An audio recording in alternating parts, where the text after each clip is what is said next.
أعوذ بالله من الشيطان الرجيم بسم الله الرحمن الرحيم الحمد لله رب العالمين الرحمن الرحیم مالک یوم الدین صدق اللہ العظیم۔ میں گواہی دیتا ہوں کہ اللہ ایک ہے اور وہی عبادت کے لائق ہے، اور وہ تمام مخلوق کا پالنے والا خالق، مالک اور رازق بھی ہے۔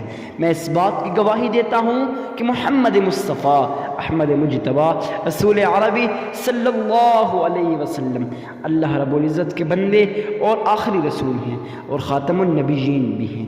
ہم سب کا یہ عقیدہ ہے، بلکہ تمام امت مسلمہ کا یہ عقیدہ ہے، ان کے بعد کوئی اور نبی نہیں آنے والا، نبوت کا دروازہ ان پہ بند ہو چکا ہے۔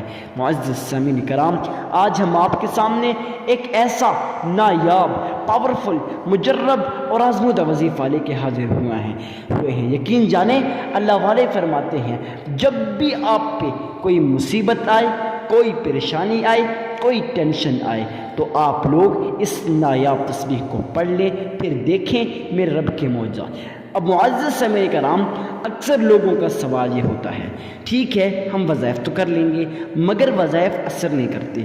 دیکھیں میرے بھائی، جو لوگ یہ کہتے ہیں وظائف اثر نہیں کرتے، آج کی اس ویڈیو کے اندر میں آپ کے تمام سوالوں کا جواب دینے والا ہوں کہ وظائف کیوں اثر نہیں کرتے، آپ کیسے وظیفہ کریں گے کہ آپ کے وظائف اثر کریں گے۔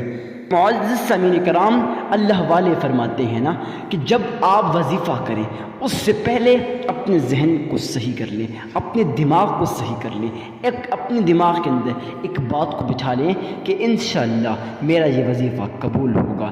اور جب آپ اس طرح سے کہیں گے نا کہ میرا یہ وظیفہ قبول ہوگا، تو پھر دیکھیں کہ آپ کا وظیفہ کیسے قبول نہیں ہوتا۔ معزز سامعین کرام، چلتے ہیں آج کے وظیفے کی طرف، مگر اس سے بڑھنے سے پہلے آپ کو ایک بات لازم بتا دوں۔ دوستوں، آپ نے ویڈیو کو اینڈ تک واچ کرنا ہے، آپ نے کسی بات کو سکپ نہیں کرنا تاکہ آپ لوگوں کا نقصان نہ ہو جائے۔ اب آپ کہیں گے حضرت اس میں ہمارا کیا نقصان ہے کہ ہم وظیفہ سنتے ہیں یا نہیں سنتے، سکپ کرتے ہیں؟ دیکھیں بھائی، نقصان آپ لوگوں کا ہے جب آپ لوگ بلا صرف اور صرف آپ وظائف کو سن لیتے ہیں نا، اور صرف اور صرف وظائف سن لیتے ہیں، پیچھے وہ تمام اہم مسائل سن ہی نہیں پاتے، سمجھ ہی نہیں پاتے۔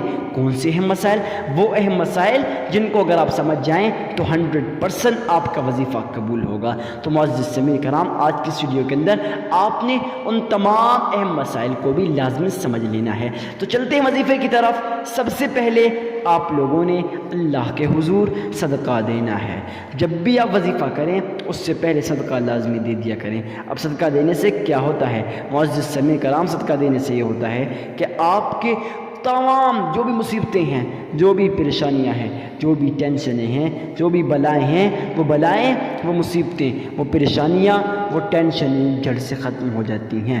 اب معزز سامعین کرام، اکثر لوگ صدقہ تو دیتے ہیں مگر وہ اس چیز کی غلطی کرتے ہیں کہ ان کے ذہن کے اندر کافی زیادہ خیال ہوتے ہیں۔ وہ خیال یہ ہوتے ہیں، وہ کہتے ہیں کہ بھائی لوگ مجھے اللہ کا ولی کہیں گے، لوگ مجھے متقی کہیں گے، لوگ مجھے پرہیزگار کہیں گے، اس وجہ سے وہ وظائف اثر نہیں کرتے۔ تو معزز سامعین کرام، آپ لوگوں نے جب بھی وظیفہ کرنا ہے اس سے پہلے آپ لوگوں نے اللہ کے حضور اپنے اس تمام مسائل کو، اپنی ان تمام جو باتیں ہیں نا، ان کو دور کر دینا ہے۔ تو اب یہ باتیں کیسے دور ہوں گی؟ دیکھیں، سب سے پہلے جب آپ صدقہ دے رہے ہوتے ہیں اس وقت آپ کے ذہن میں یہ خیال ہو کہ میرے صدقے سے کسی غریب مسلمان بھائی کی مدد ہو جائے گی، تو پھر دیکھیں کہ آپ کے وظائف کیسے اثر نہیں کرتے، آپ کا صدقہ کیسے اثر نہیں کرتا۔ تو خیر معزز سامعین کرام، اس طرح سے آپ لوگوں نے اللہ کے حضور صدقہ دینا ہے۔ تو صدقہ کتنا دینا ہے، کس کو دینا ہے، تو اس کو سمجھ لیجئے گا۔ صدقہ آپ نے کسی غریب، کسی مسکین، کسی عاجز، کسی فقیر اور کسی لاچار کو دینا ہے۔ معزز سامعین کرام، صدقہ ان لوگوں کو کیوں دینا ہے؟ اس لیے دینا ہے کیونکہ یہ لوگ آپ کے صدقے کے محتاج ہوتے ہیں۔ جب آپ لوگ ان کی مدد کرتے ہیں نا، یقین جانیں میرا رب آپ کی مدد کرتا ہے، آپ کو غیب کے خزانوں سے رزق عطا کرتا ہے، آپ کو ایسی جگہ سے رزق عطا کرتا ہے جہاں سے آپ کا وہم و گمان بھی نہیں ہوتا، آپ کے ذہن میں بھی نہیں ہوتا ارے بھائی اتنا رزق آیا مگر کہاں سے آیا، کیسے آیا، تو میرا رب آپ کو عطا کر لیتا ہے۔ تو معزز سامعین کرام، صدقہ کسی غریب، کسی مسکین، کسی عاجز، کسی فقیر اور کسی لاچار کو دینا ہے۔ نمبر 1 مسئلہ تو یہ تھا۔ نمبر 2 بات یہ ہے کہ صدقہ ارے بھائی دینا تو ہے مگر کتنا دینا ہے۔ اکثر لوگ صدقہ دیتے وقت کنفیوز ہو جاتے ہیں کہ حضرت ہم نے صدقہ دینا ہے مگر کتنا دینا ہے۔ دیکھیں جتنی بھی آپ کی استطاعت ہو اپنی استطاعت کے مطابق صدقہ دیجئے۔ اگر آپ لوگوں کی استطاعت 1 روپے 1 آنے کی ہے آپ وہ بھی اللہ کی راہ میں خرچ کیجئے۔ اس میں شرمانے کی کیا بات ہے بھائی کہ لوگ مجھے کہیں گے کہ بھائی اس نے صرف 1 روپے دے دیے 1 آنا، نہیں بھائی، لوگوں کو چھوڑیں، جتنی بھی آپ کی استطاعت ہے اس کے مطابق صدقہ دیجئے۔ اب صدقہ دینا ہے مگر اس کے بعد کیا کرنا ہے؟ صدقہ دیتے وقت اس چیز کا خیال لازم رکھیے گا کہ ایک ہاتھ دے دوسرے ہاتھ کو پتہ بھی نہ چلے۔ اس سے مراد یہ ہے کہ تاکہ بار بار اس بات کو اقرار مت کیجیے گا کہ میں نے صدقہ دے دیا۔ صدقہ دینے کے بعد اللہ کے حضور آپ لوگوں نے درود ابراہیمی کو پڑھ لینا ہے۔ درود ابراہیمی کو کتنی بار پڑھنا ہے اور کیسے پڑھنا ہے اس چیز کو غور کے ساتھ سمجھ لیجئے گا۔ معزز سامعین کرام، درود ابراہیمی کو آپ لوگوں نے اللہ کے حضور 3 مرتبہ پڑھنا ہے۔ اب بات آتی ہے ارے بھائی درود ابراہیمی کو پڑھنا ہے مگر کیسے پڑھنا ہے؟ جی ہاں، اکثر لوگ اس چیز کے بارے میں پوچھتے ہیں۔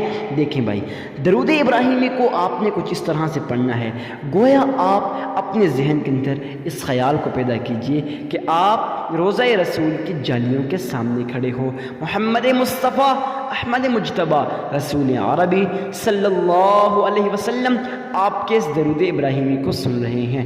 جی ہاں، جب آپ لوگ اس طرح سے پڑھیں گے نا، یقین جانیں پھر آپ کا درود ابراہیمی بھی قبول ہوگا، پھر آپ کے وظائف بھی اثر کریں گے، پھر آپ کا صدقہ بھی قبول ہوگا۔ درود ابراہیمی کو پڑھنے کا صحیح طریقہ یہ ہے کہ گھر کے کسی کونے میں بیٹھ جائیے گا، وہاں بیٹھ کے تنہا جب انسان ہوتا ہے اس کا تعلق اس کے رب کے ساتھ جڑ جاتا ہے، اس وقت وہ جو دعا مانگتا ہے اس کی دعا قبول ہوتی ہے۔ تو اس لیے میں کہتا ہوں کہ تنہا بیٹھ جائیے گا، اس کے بعد درود ابراہیمی کو پڑھیے گا۔ اب درود ابراہیمی کو کتنی بار پڑھنا ہے اور کیسے پڑھنا ہے؟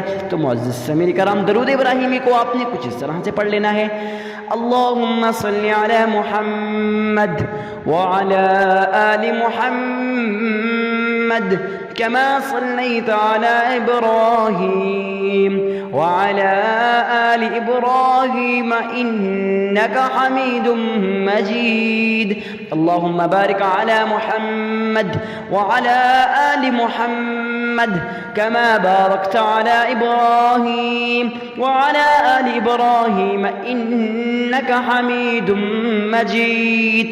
جی ہاں معزز سامعین کرام، اس طرح سے درود ابراہیمی کو پڑھنے کے بعد آپ لوگوں نے 313 مرتبہ اللہ الصمد پڑھ لینا ہے اور صرف 33 مرتبہ سورۃ کوثر انا اعطیناک الکوثر فصلی لربک وانحر ان شانئک هو الابتر، آپ لوگوں نے اس سورت کو 33 مرتبہ پڑھ لینا ہے۔ جب آپ پڑھ لیں گے آپ کا عمل مکمل ہو جائے گا۔ میں یقین کے ساتھ کہتا ہوں آپ کو ویڈیو بہت پسند آئی ہوگی۔ ویڈیو کو لائک کر کے چینل کو سبسکرائب کرنا مت بھولیے گا۔ معزز سامعین کرام، صدقہ جاری سمجھ کر اس ویڈیو کو شیئر کرنا مت بھولیے گا۔ ملتے ہیں کسی نیکسٹ ویڈیو میں، اجازت دیجیے، تب تک کے لیے اللہ حافظ۔